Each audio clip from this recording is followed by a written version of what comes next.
আজিৰ আমাৰ ভিডিঅ'টোৰ প্ৰথম কুৱেশ্যনটো হ'ব ভাৰতৰ গণৰাজ্য দিৱস কেতিয়া পালন কৰা হয়? ভাৰতত ৰিপাব্লিক ডে কেতিয়া পালন কৰা হয় বুলি সুধিছে আৰু ইয়াৰ ৰাইট এনচাৰটো হৈ যাব অপশ্যন নম্বৰ বি 26 জানুৱাৰী। প্ৰতি বছৰে 26 জানুৱাৰীত ভাৰতত গণৰাজ্য দিৱস পালন কৰা হয়। নেক্সট কুৱেশ্যন, ভাৰতৰ সংবিধান কেতিয়াৰ পৰা কাৰ্যকৰী হৈছিল? ইণ্ডিয়ান কনষ্টিটিউশ্যনখন কেতিয়াৰ পৰা কাৰ্যকৰী হৈছিল বুলি সুধিছে আৰু ইয়াৰ ৰাইট এনচাৰটো হৈ যাব অপশ্যন নম্বৰ বি 26 জানুৱাৰী 1950। 26 জানুৱাৰী 1950 চনৰ পৰা ভাৰতৰ সংবিধানখন কাৰ্যকৰী হৈছিল। নেক্সট কুৱেশ্যন, ভাৰতৰ প্ৰথম গণৰাজ্য দিৱস কোন বছৰত পালন কৰা হৈছিল? ভাৰতত ফাৰ্ষ্ট টাইম কেতিয়া ৰিপাব্লিক ডে উদযাপন কৰা হৈছিল বুলি সুধিছে আৰু ইয়াৰ ৰাইট এনচাৰটো হৈ যাব অপশ্যন নম্বৰ চি 1950 চনত। 1950 চনত ভাৰতত ফাৰ্ষ্ট টাইম গণৰাজ্য দিৱস পালন কৰা হৈছিল। নেক্সট কুৱেশ্যন, ভাৰতীয় সংবিধান ৰচনা খচৰা কমিটিৰ সভাপতি কোন আছিল? ভাৰতৰ সংবিধান ৰচনাৰ খচৰা কমিটিৰ সভাপতি কোন আছিল বুলি সুধিছে আৰু ইয়াৰ ৰাইট এনচাৰটো হৈ যাব option number C doctor BR. Ambedkar. Doctor Bhimrao Ambedkar আছিল ভাৰতীয় সংবিধান ৰচনাৰ খচৰা কমিটিৰ সভাপতি। নেক্সট কুৱেশ্যন, ভাৰতৰ প্ৰথম ৰাষ্ট্ৰপতি কোন আছিল? ভাৰতৰ ফাৰ্ষ্ট প্ৰেচিডেণ্ট কোন আছিল বুলি সুধিছে আৰু ইয়াৰ ৰাইট এনচাৰটো হৈ যাব option number B doctor Rajendra Prasad. Doctor Rajendra Prasad আছিল ভাৰতৰ প্ৰথমগৰাকী ৰাষ্ট্ৰপতি। নেক্সট কুৱেশ্যন, গণৰাজ্য দিৱসৰ মুখ্য অনুষ্ঠান ক'ত অনুষ্ঠিত হয়? ৰিপাব্লিক ডেৰ মুখ্য অনুষ্ঠান ক'ত অনুষ্ঠিত হয় বুলি সুধিছে আৰু ইয়াৰ ৰাইট এনচাৰটো হৈ যাব অপশ্যন নম্বৰ চি ৰাজপথ অৰ্থাৎ কৰ্তব্য পথ। ৰাজপথৰ বৰ্তমান নাম হ'ল কৰ্তব্য পথ আৰু এই ৰাজপথতে গণৰাজ্য দিৱসৰ মুখ্য অনুষ্ঠান অনুষ্ঠিত হয়। নেক্সট কুৱেশ্যন, গণৰাজ্য দিৱসৰ পেৰেডত ৰাষ্ট্ৰপতিক কিমান টোপৰ চেলুট দিয়া হয় অৰ্থাৎ কিমান টোপৰ গান চেলুট দিয়া হয় বুলি সুধিছে আৰু ইয়াৰ ৰাইট এনচাৰটো হৈ যাব অপশ্যন নম্বৰ এ 21 টোপৰ চেলুট।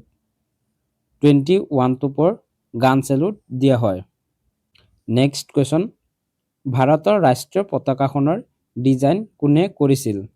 ভাৰতৰ ৰাষ্ট্ৰীয় পতাকাখন কোনে ডিজাইন কৰিছিল বুলি সুধিছে আৰু ইয়াৰ ৰাইট এনচাৰটো হৈ যাব অপশ্যন নম্বৰ এ পিংগলি ভেংকায়া। পিংগলি ভেংকায়াই ভাৰতৰ ৰাষ্ট্ৰীয় পতাকাখন ডিজাইন কৰিছিল। নেক্সট কুৱেশ্যন, গণৰাজ্য দিৱসত ৰাষ্ট্ৰীয় পতাকা কোনে উত্তোলন কৰে?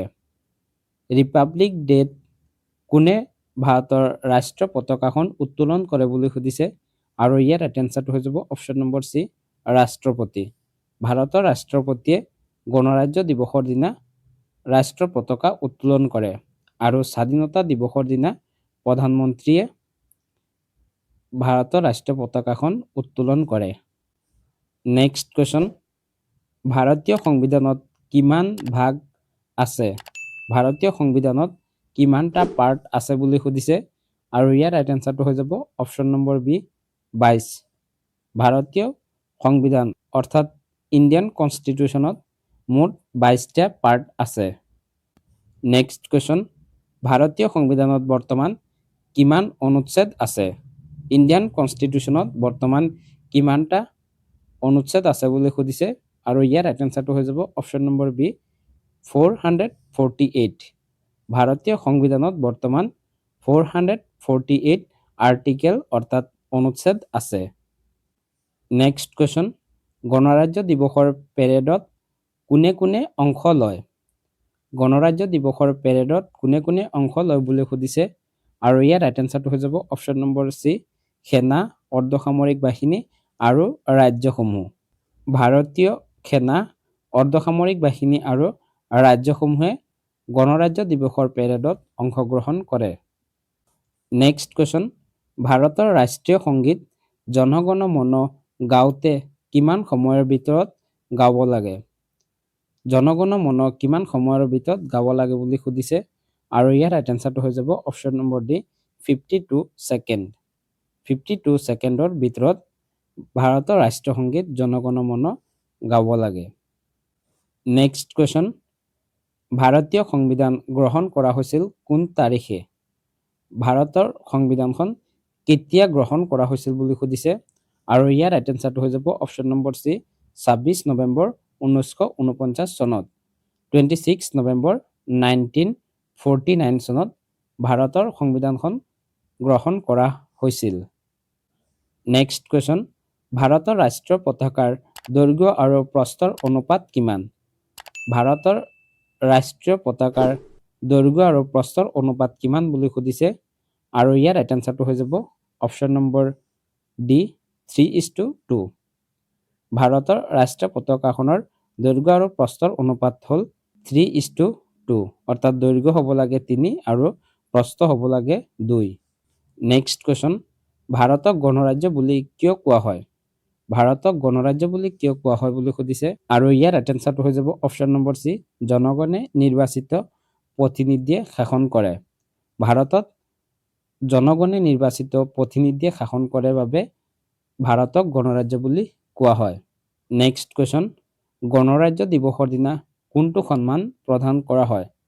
গণৰাজ্য অৰ্থাৎ ৰিপাব্লিক ডেৰ দিনা তলত দিয়া কোনটো সন্মান প্ৰদান কৰা হয় বুলি সুধিছে, গণৰাজ্য দিৱসৰ দিনা পদ্ম বঁটা, ভাৰত ৰত্ন বঁটা আৰু বীৰত্ব বঁটা, এই তিনিওটা বঁটা প্ৰদান কৰা হয়। সেয়েহে আমাৰ ইয়াত ৰাইট এনচাৰটো হৈ যাব অপশ্যন নম্বৰ ডি সকলোবোৰ। উপৰোক্ত সকলোবোৰ বঁটা গণৰাজ্য অৰ্থাৎ ৰিপাব্লিক ডেৰ দিনা প্ৰদান কৰা হয়। নেক্সট কুৱেশ্যন, 26 জানুৱাৰীৰ দিনটো তলত দিয়া কোন আন্দোলনৰ সৈতে জড়িত? 26 জানুৱাৰী দিনটো কোন আন্দোলনৰ সৈতে জড়িত বুলি সুধিছে, আৰু ইয়াৰ ৰাইট এনচাৰটো হৈ যাব অপশ্যন নম্বৰ চি পূৰ্ণ স্বৰাজ আন্দোলন। 26 জানুৱাৰী দিনটো পূৰ্ণ স্বৰাজ আন্দোলনৰ সৈতে জড়িত। নেক্সট কুৱেশ্যন, গণৰাজ্য দিৱসত পেৰেড আৰম্ভ হয় কোনটো সংগীতৰ সৈতে? গণৰাজ্য দিৱসত কোনটো সংগীত গাই পেৰেড ষ্টাৰ্ট কৰা হয় বুলি সুধিছে, আৰু ইয়াৰ ৰাইট এনচাৰটো হৈ যাব অপশ্যন নম্বৰ বি জনগণ মন। ভাৰতৰ ৰাষ্ট্ৰীয় সংগীত গাই গণৰাজ্য দিৱসৰ দিনা পেৰেড আৰম্ভ কৰা হয়। নেক্সট কুৱেশ্যন, ভাৰতৰ ৰাষ্ট্ৰীয় সংগীতটো কোনে ৰচনা কৰিছিল? ভাৰতৰ ৰাষ্ট্ৰীয় সংগীত জনগণ মন কোনে ৰচনা কৰিছিল বুলি সুধিছে, আৰু ইয়াৰ ৰাইট এনচাৰটো হৈ যাব অপশ্যন নম্বৰ এ ৰবীন্দ্ৰনাথ ঠাকুৰ। ৰবীন্দ্ৰনাথ ঠাকুৰে ভাৰতৰ ৰাষ্ট্ৰীয় সংগীত জনগণ মন ৰচনা কৰিছিল। নেক্সট কুৱেশ্যন, ৰাজপথৰ নতুন নাম কি? ৰাজপথৰ নিউ নেম কি বুলি সুধিছে, আৰু ইয়াৰ ৰাইট এনচাৰটো হৈ যাব অপশ্যন নম্বৰ বি কৰ্তব্য পথ। ৰাজপথৰ নতুন নাম ৰখা হয় কৰ্তব্য পথ। নেক্সট কুৱেশ্যন, ভাৰতীয় সংবিধান কিমান সময়লৈ ৰচনা কৰা হৈছিল? অৰ্থাৎ ভাৰতীয় সংবিধানখন ৰচনা কৰিবলৈ কিমান সময়ৰ প্ৰয়োজন হৈছিল বুলি সুধিছে, আৰু ইয়াৰ ৰাইট এনচাৰটো হৈ যাব অপশ্যন নম্বৰ চি 2 বছৰ 11 মাহ 18 দিন। ভাৰতৰ সংবিধানখন ৰচনা কৰিবলৈ 2 বছৰ 11 মাহ 18 দিনৰ প্ৰয়োজন হৈছিল। নেক্সট কুৱেশ্যন, গণৰাজ্য দিৱসৰ পেৰেডত ভাৰতৰ কিমানখন ৰাজ্য আৰু কেন্দ্ৰশাসিত অঞ্চলে অংশগ্ৰহণ কৰে? ৰিপাব্লিক ডেৰ পেৰেডত ভাৰতৰ কিমানখন ৰাজ্য আৰু কেন্দ্ৰশাসিত অঞ্চলে অংশগ্ৰহণ কৰে বুলি সুধিছে, আৰু ইয়াৰ ৰাইট এনচাৰটো হৈ যাব অপশ্যন নম্বৰ বি 29খন। গণৰাজ্য দিৱসৰ পেৰেডত ভাৰতৰ 29খন ৰাজ্য আৰু কেন্দ্ৰশাসিত অঞ্চলে অংশগ্ৰহণ কৰে। নেক্সট কুৱেশ্যন, ভাৰতীয় সংবিধানত মৌলিক অধিকাৰ কিমানটা? ভাৰতীয় সংবিধানত মৌলিক অধিকাৰ কিমানটা আছে বুলি সুধিছে, আৰু ইয়াৰ ৰাইট এনচাৰটো হৈ যাব অপশ্যন নম্বৰ বি 6টা। ভাৰতীয় সংবিধানত বৰ্তমান 6টা মৌলিক অধিকাৰ আছে। নেক্সট কুৱেশ্যন, গণৰাজ্য দিৱসৰ পেৰেডত ভাৰতৰ ৰাষ্ট্ৰীয় সংগীত কিমান বাৰ গোৱা হয়? ৰিপাব্লিক ডেৰ পেৰেডত ভাৰতৰ ৰাষ্ট্ৰীয় সংগীত কিমান বাৰ গোৱা হয় বুলি সুধিছে, আৰু ইয়াৰ ৰাইট এনচাৰটো হৈ যাব অপশ্যন নম্বৰ চি 2 বাৰ। গণৰাজ্য দিৱসৰ পেৰেডত ভাৰতৰ ৰাষ্ট্ৰীয় সংগীত জনগণ মন 2 বাৰকৈ গোৱা হয়। নেক্সট কুৱেশ্যন, 2026 চনৰ গণৰাজ্য দিৱসৰ পেৰেডত প্ৰধান অতিথি কোন হ'ব? 2026 চনত হ'বলগীয়া 77তম গণৰাজ্য দিৱসৰ পেৰেডত মেইন অতিথি কোন হ'ব বুলি সুধিছে, 2026 চনৰ গণৰাজ্য দিৱসৰ পেৰেডত প্ৰধান অতিথি হিচাপে থাকিব এণ্টনিঅ কষ্টা আৰু উৰ্চুলা বন ডেৰ লেইন। এই দুগৰাকী মুখ্য অতিথি হিচাপে থাকিব। সেয়েহে আমাৰ ইয়াৰ ৰাইট এনচাৰটো হৈ যাব option number C. Option A আৰু বি দুয়োটা শুদ্ধ। নেক্সট কুৱেশ্যন, আশাৰী কান্দিৰ টেৰাকোটা আৰু মৃৎশিল্পী অসমৰ পৰা প্ৰতীকপট হিচাপে 2026 চনৰ গণৰাজ্য দিৱসত প্ৰদৰ্শন হ'ব। এই শিল্প কোন জিলাৰ? এই শিল্পবিধ অসমৰ কোন জিলাত বিশেষভাৱে প্ৰচলিত? আৰু ইয়াৰ ৰাইট এনচাৰটো হৈ যাব option number D Dhubri. Dhubri জিলাত বিশেষভাৱে প্ৰচলিত আশাৰী কান্দি টেৰাকোটা আৰু মৃৎশিল্পী আৰু এই শিল্পবিধ 2026 চনত দিল্লীত হ'বলগীয়া গণৰাজ্য দিৱসৰ পেৰেডত অসমৰ প্ৰতীকপট হিচাপে প্ৰদৰ্শন কৰা হ'ব। নেক্সট কুৱেশ্যন, ভাৰতৰ গণৰাজ্য দিৱসৰ আনুষ্ঠানিক অন্ত কেতিয়া পৰে? ভাৰতৰ ৰিপাব্লিক ডেৰ আনুষ্ঠানিক অন্ত অৰ্থাৎ শেষ কেতিয়া হয় বুলি সুধিছে। আৰু ইয়াৰ ৰাইট এনচাৰটো হৈ যাব অপশ্যন নম্বৰ ডি 29 জানুৱাৰী।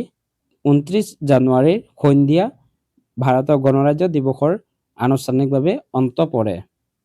এই 30টা আছিল আজিৰ আমাৰ ভিডিঅ'টোত আলোচনা কৰিবলগীয়া ইম্পৰ্টেণ্ট কুৱেশ্যন এণ্ড এনচাৰ। আপোনালোকে কুৱেশ্যনখিনি যদি কিবা ভুল হয় সেইবোৰটো কমেণ্টত আঙুলিয়াই দিব বুলি আশা ৰাখিছোঁ।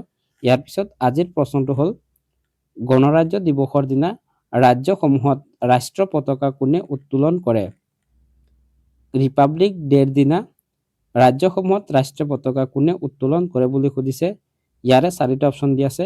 অপশ্যনখিনিৰ ভিতৰত আপোনালোকে ৰাইট এনচাৰটো কমেণ্টত জনাওক, আৰু নহ'লে ইয়াৰ এনচাৰটো আমি ডেছক্ৰিপশ্যনত দি দিম, তাৰ পৰা গৈও চাব পাৰিব।